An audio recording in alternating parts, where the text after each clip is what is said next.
Hello दोस्तों, उम्मीद रखते हैं कि सब लोग अच्छे होंगे। आज का जो अपना टॉपिक है वो अपना टॉपिक है ब्लड एंड इट्स कंपोनेंट। आज हम ब्लड के बारे में पढ़ेंगे।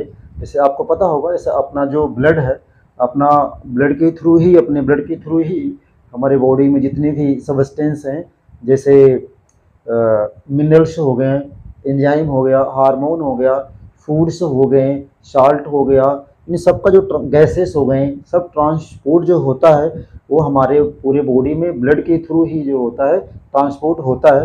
तो इसके बारे में हम लोग पढ़ेंगे आज। तो आइए चलते हैं, स्टार्ट करते हैं। अपना जो है आज का जो टॉपिक है वो टॉपिक है blood and it's component. Blood क्या होता है? इसे लिखा गया है, blood is a fluid connective tissue. यानी हमारे बॉडी में जो ब्लड होते हैं, ब्लड एक फ्लूइड कनेक्टिव टिश्यू होते हैं। फ्लूइड कनेक्टिव टिश्यू मीन्स होता है कि हमारे बॉडी में फ्लूइड के रूप में जो होती है वो सेल जो होते हैं खुद हमारे बॉडी में जो होता है पूरे बॉडी में फ्लो होते हैं, इसलिए इनको बोलते हैं blood is a fluid connective tissue बोलते हैं। करा कि blood contain 7 to 8% of total body weight. यानी हमारा टोटल जो बॉडी वेट है उसका जो है 7 to 8% जो होता है बॉडी वेट का ब्लड जो होता है वो होता है। Study of blood is called haematology. यानी जो ब्लड है, ब्लड के स्टडी को, ब्लड के अध्ययन को हम क्या कहते हैं? हेमेटोलॉजी कहते हैं। यानी ये इंपॉर्टेंट है, पूछता भी है कि ब्लड के स्टडी को हम क्या बोलते हैं इसको हेमेटोलॉजी बोलते हैं। इसके बाद oxygenated blood bright red colour. यानी हमारे अंदर जो ऑक्सीजनेटेड, हमारे अंदर जैसे दो प्रकार के ब्लड पाए जाते हैं, एक होता है ऑक्सीजनेटेड ब्लड और एक होता है डीऑक्सीजनेटेड ब्लड। जैसे ऑक्सीजनेटेड ब्लड जो होता है हार्ट से जो आर्टरीज होती हैं वो हमारे बॉडी को ऑक्सीजनेटेड ब्लड सप्लाई करती हैं, और जो वेन्स होते हैं हमारे बॉडी पार्ट से, ऑर्गन से जो होता है डीऑक्सीजन ब्लड कहाँ लाती हैं? हार्ट से फिर लंग्स जाता है तो ऑक्सीजनेट करने के लिए। तो जो ऑक्सीजनेटेड ब्लड होता है वो रेडियन कलर में होता है, और जो डीऑक्सीजनेटेड ब्लड होता है वो पर्पल कलर का होता है। ये बहुत इंपॉर्टेंट पॉइंट है, ये चार जो लिखा हुआ आपको 4-5।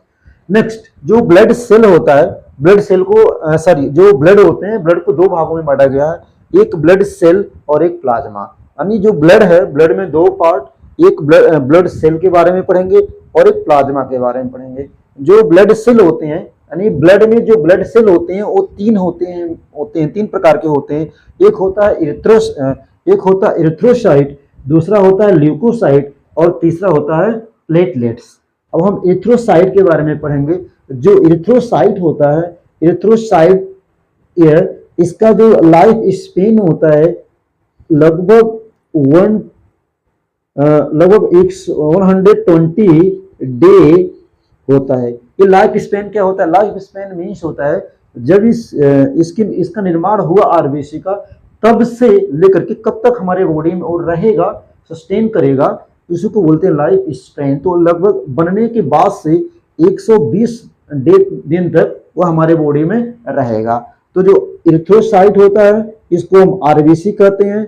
इसका जो शेप होता है बाइकॉनकेव होता है, बाइकॉनकेव शेप होता है, और इसमें जो होता है नॉन न्यूक्लिएटेड, माने इसमें न्यूक्लियस नहीं पाए जाते हैं। एक्चुअल में स्टार्टिंग में इसमें न्यूक्लियस होते हैं, जब ये मेच्योर नहीं होता है, प्री मेच्योर होता है, लेकिन जब मेच्योर आरबीसी का फॉर्मेशन, एक फंक्शनल कह सकते हैं आरबीसी का निर्माण हो जाता है, तो उसमें जो न्यूक्लियस होता है वो डिजनरेट हो जाता है, खत्म हो जाता है, और इसलिए इसको बोलते हैं जो मेच्योर आरबीसी है नॉन न्यूक्लिएटेड होता है।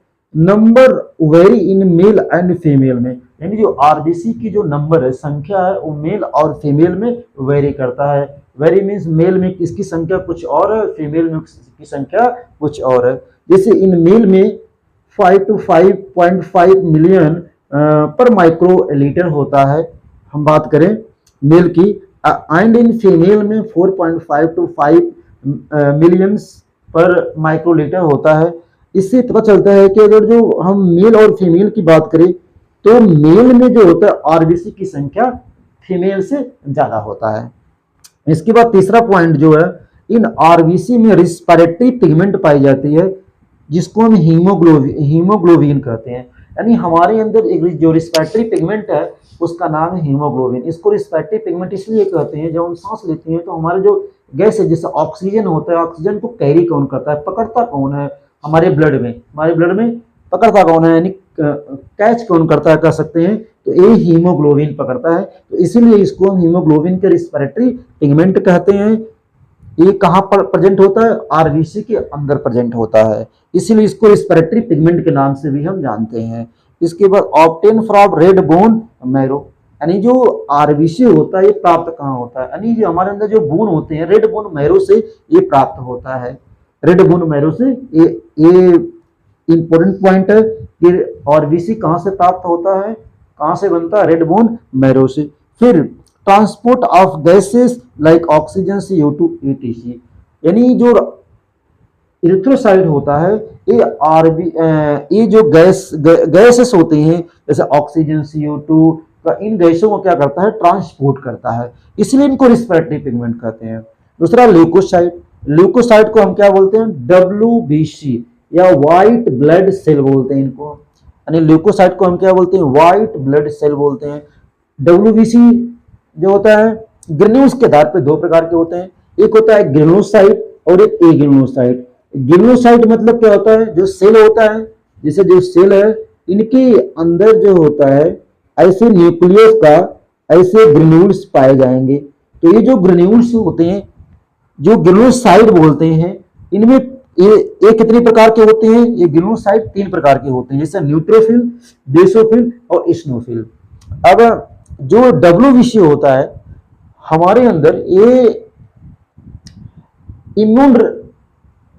इम्यून रिस्पॉन्स करता है, इम्यून प्रोवाइड करवाता है। WBC हमारे अंदर जो होता है इसको बोलते हैं रोग प्रतिरोधक क्षमता, यानी बढ़ाता है हमारे अंदर, संक्रमण से हमको कह सकते हैं कि बचाता है। इसे ये 2 प्रकार के होते हैं ल्यूकोसाइट, एक होता है ग्रेन्युलोसाइट और एग्रेन्युलोसाइट। जो ग्रेन्युलोसाइट होते हैं ये 3 प्रकार के होते हैं, न्यूट्रोफिल, बेसोफिल और इस्नोफिल।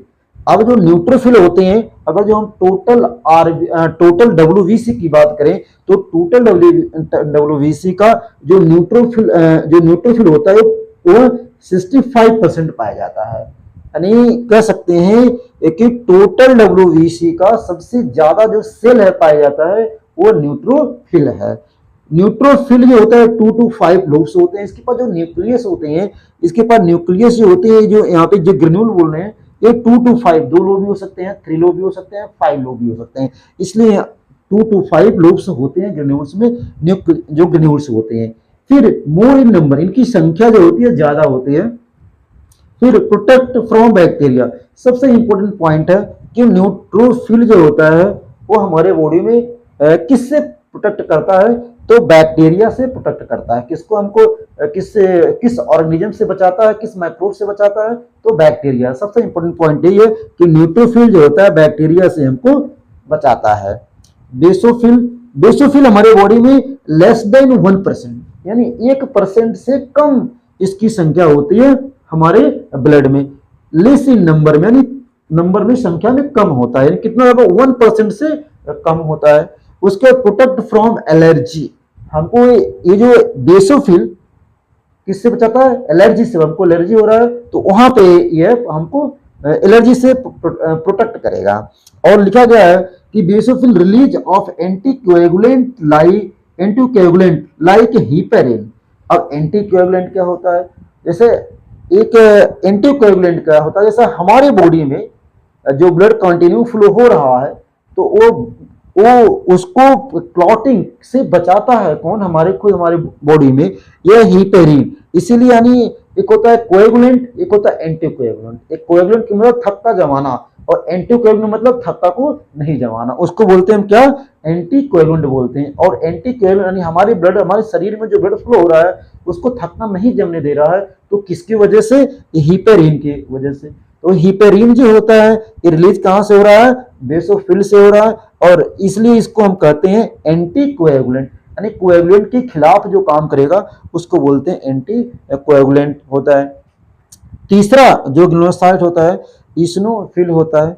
इस्नोफिल जो है protect from parasite like protozoa, ये किससे हमको बचाते हैं, प्रोटोजोआ, जैसे अमीबा, पैरामीशियम, जैसे हो गई यूग्लिना, ये सब क्या होते हैं, प्रोटोजोआ होते हैं, उनसे हमको इन्फेक्शन से बचाते हैं। और during skin infection their number increase, यानी जब हमको स्किन प्रॉब्लम हो गया, स्किन में इन्फेक्शन हो गया, तो उस दौरान क्या होता है, जो नंबर होती है इस्नोफिल का, इसका नंबर जो होता है बढ़ जाता है। ठीक, ओके, उम्मीद रखते हैं कि समझ में आ रहा होगा। दूसरा, ए ग्रेनुलोसाइट। ए ग्रेनुलोसाइट, ए मींस एब्सेंट, यानी क्या एब्सेंट, ग्रेन्यूल एब्सेंट, तो इसलिए उसको बोलते हैं ए ग्रेनुलोसाइट।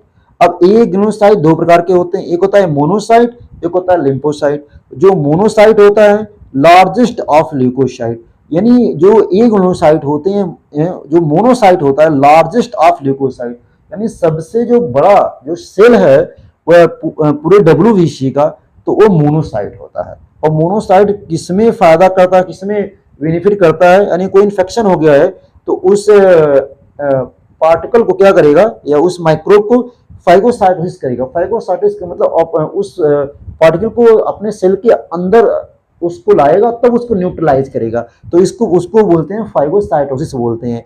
मोनोसाइट क्या करेगा, फाइगोसाइटोसिस प्रोसेस के द्वारा माइक्रो ऑर्गेनिज्म को किल करेगा।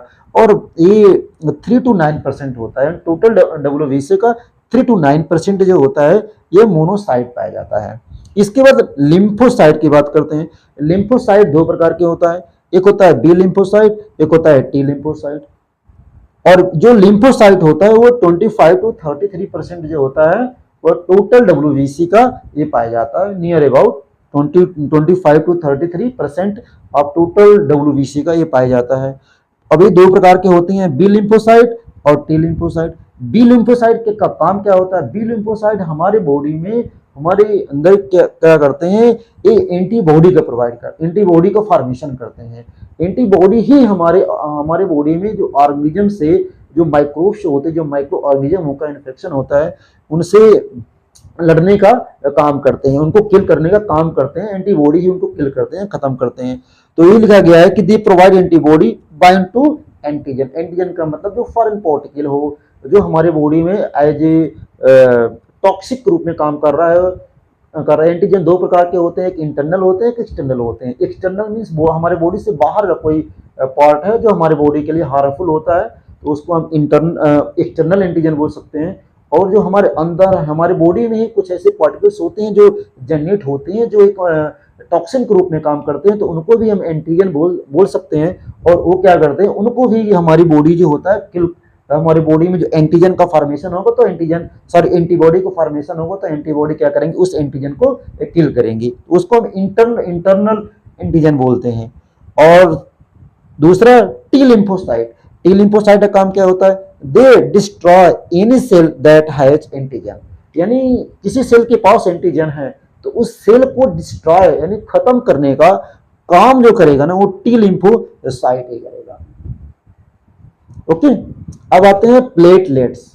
प्लेटलेट्स जो होता है, प्लेटलेट्स का जो लाइफ स्पेन होता है, लाइफ स्पेन यानी जब फॉर्मेशन हुआ तो एक फॉर्मेशन होने के कितने दिनों के बाद यह फंक्शन रहेगा, काम करेगा, जिंदा रहेगा, कर सकते हैं। तो प्लेटलेट्स जो होते हैं 3 to 5 डे तक इसका लाइफ स्पेन है। करा release of serotonin which cause vasoconstriction, यानी जो प्लेटलेट से सेरोटोनिन का सिक्रीशन होता है, प्लेटलेट से सेरोटोनिन का सिक्रीशन होता है और वेसोकंस्ट्रिक्शन में हेल्प करता है। मसल ये कह सकते हैं कॉन्स्ट्रिक्शन में हेल्प, मसल के कॉन्स्ट्रिक्शन में हेल्प करता है, मूवमेंट में हेल्प करता है, कह सकते हैं। हेल्प इन ब्लड क्लॉटिंग, सबसे इंपॉर्टेंट पॉइंट है कि जो प्लेटलेट्स होता है ये हेल्प करता है इन ब्लड क्लॉटिंग में। ये पॉइंट मोस्ट इंपॉर्टेंट है कि ब्लड क्लॉटिंग में हेल्प करता है कौन, platelets. Obtain from red bone marrow, ये भी कहां से प्राप्त होता है, रेड बोन मैरो से प्राप्त होता है। प्लेटलेट्स, हाँ, इसका जो नॉर्मल रेंज है प्लेटलेट का 1,30,000 to 4 लाख पर mm³ होता है, इसका ये नॉर्मल रेंज है। अब आते हैं हम प्लाज्मा।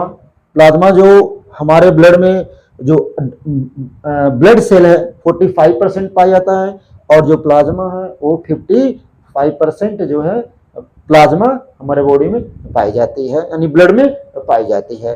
कह सकते हैं इट कंटेन 92% वाटर, यानी प्लाज्मा जो है, प्लाज्मा लगभग 92%, प्लाज्मा में 92% वाटर होता है। It contain contain plasma protein like albumin, globulin और फाइब्रिनोजेन। यानी प्लाज्मा में जो प्लाज्मा प्रोटीन होते हैं उनका नाम है एल्बुमिन, ग्लोबुलिन और फाइब्रिनोजेन। ये सब जो होता है ये प्रोटीन पाए जाते हैं प्लाज्मा में। प्लाज्मा में मिनरल पाए जाते हैं, minerals salt like sodium chloride and sodium bicarbonate, ये भी पाए जाते हैं। डाइजेस्टिव न्यूट्रिएंट यानी जो भोजन डाइजेशन हुआ, भोजन हमारे एलिमेंट्री कैनाल में वो ब्लड में जाते हैं डाइजेशन, तो ब्लड के थ्रू हमारे बॉडी में पूरे न्यूट्रिएंट का जो होता है ट्रांसपोर्ट होता रहता है। तो यहाँ लिखा गया है कि कार्बोहाइड्रेट्स, फैट्स, प्रोटीन्स के जो यूनिट्स होते हैं वो क्या होते हैं, ब्लड में जाते हैं और वो ब्लड के थ्रू हमारे पूरे बॉडी में सप्लाई होते हैं। Waste product like urea, uric acid और क्रिएटिनिन ये भी पाए जाते हैं प्लाज्मा में। हार्मोन जैसे हमारे बॉडी में जो हमको हमारे बॉडी के एक्टिविटी को जो कंट्रोल करते हैं कर सकते हैं, तो वह है हार्मोन करते हैं। और हार्मोन का भी ट्रांसपोर्ट जो होता है वह ब्लड के थ्रू ही हमारे बॉडी में होता है। एंजाइम का भी ट्रांसपोर्ट ब्लड के द्वारा ही होता है। एंटीबॉडी गैसेस ये सब जो होता है प्लाज्मा में ही पाए जाते हैं। ओके, उम्मीद रखते हैं कि आप लोगों को, सभी लोगों को समझ में आया होगा। और ये बहुत इम्पोर्टेंट जो है टॉपिक है और हमने इसको एक पॉइंट वाइज लिखने का और मेन पॉइंट हमने लिखा भी है, ज़्यादा एक्स्ट्रा कुछ नहीं लिखा है। तो उम्मीद रखते हैं कि आप लोगों को समझ में आया होगा। थैंक यू, धन्यवाद सभी को।